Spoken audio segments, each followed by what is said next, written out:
Brought to you by Agilus Diagnostics. Health test की बात आती है तो मैं भरोसा करता हूँ India largest diagnostics company Agilus Diagnostics. खुद को टेस्ट करते रहो। रतन टाटा के निधन के बाद देश भर की आंखें नम थी। अब रतन तो चले गए, लेकिन अपनी कंपनी के निवेशकों को दे गए हैं बढ़िया तोहफा। ये तोहफा था शेयर मार्केट में आई तेजी का। यूं तो टाटा ग्रुप की कई कंपनीज में शेयर मार्केट में उतार चढ़ाव देखने को मिला, लेकिन इस वक्त सबसे ज्यादा चर्चा हो रही है टाटा ट्रेंड की, जिसके अंतर्गत वेस्टसाइड, लैंडमार्क और ज़ूडियो जैसे ब्रांड्स आते हैं। यकीनन इन स्टोर से आपने कभी ना कभी शॉपिंग तो की ही होगी। जिस ट्रेंड की बात हो रही है उसे आजकल संभाल रहे हैं रतन टाटा के सौतेले भाई नोएल टाटा, जिसे कभी उनकी मां सिमोन टाटा संभालती थी। सिमोन ने ट्रेंड की शुरुआत करने से पहले एक ऐसा कदम उठाया जिसने सभी को हैरान कर दिया था। आज ये कंपनी अपने निवेशकों को माला माल कर रही है। कैसे, बताएंगे, और साथ ही बताएंगे क्या है ट्रेंड को शुरू करने के पीछे की कहानी। नमस्कार, मैं हूं कीर्ति और आप देख रहे हैं न्यूज तक। सिमोन टाटा ने 1962 में टाटा ग्रुप की ऑयल मिल्स और लैक्मे जैसी कंपनी की शुरुआत की थी। अपनी सूझबूझ से लैक्मे को एक बड़ा ब्रांड बनाया सिमोन ने, जो विदेशी प्रोडक्ट को भी टक्कर देने लायक था। 20 साल काम करने के बाद सिमोन इन कंपनीज की चेयरपर्सन भी बनी। 1989 में उन्हें टाटा इंडस्ट्रीज के बोर्ड में शामिल किया गया। सिमोन ने लैक्मे को खूब बड़ा बनाया और फिर हिंदुस्तान लीवर लिमिटेड यानी HLL को साल 1996 में बेच दिया था। सिमोन के इस फैसले पर बोर्ड मेंबर्स राजी तो हो गए, लेकिन कहीं ना कहीं वो भी कंफ्यूज थे कि ये फैसला सही भी होगा या नहीं। सिमोन ने इसके बाद ट्रेंड की स्थापना कर अपने इस फैसले को सही साबित किया। लैक्मे को बेचकर कंपनी को जो पैसा मिला, उसी पैसे से सिमोन ने ट्रेंड कंपनी बनाई।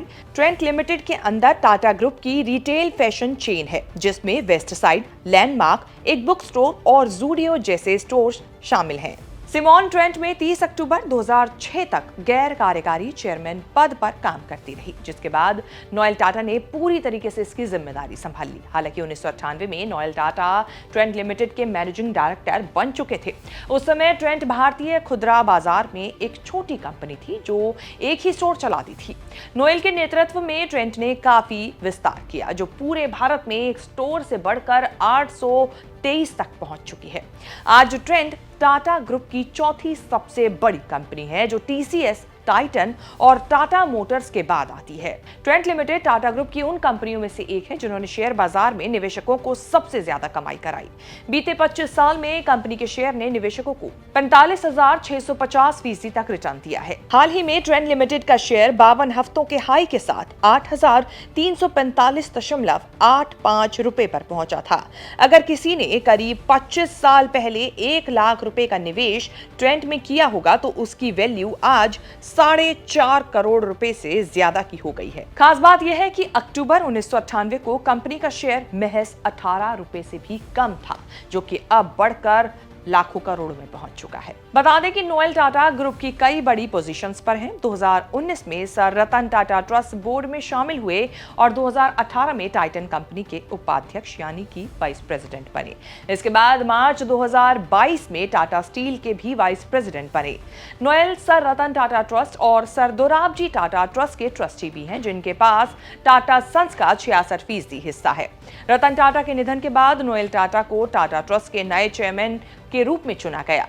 बोर्ड ऑफ ट्रस्टी ने उन्हें सर्वसम्मति से टाटा ट्रस्ट का चेयरमैन चुना। नोएल टाटा 4 दशकों से भी लंबे वक्त से टाटा ग्रुप से जुड़े थे। वो अभी टाटा इंटरनेशनल लिमिटेड के चेयरमैन और नॉन एग्जीक्यूटिव डायरेक्टर हैं।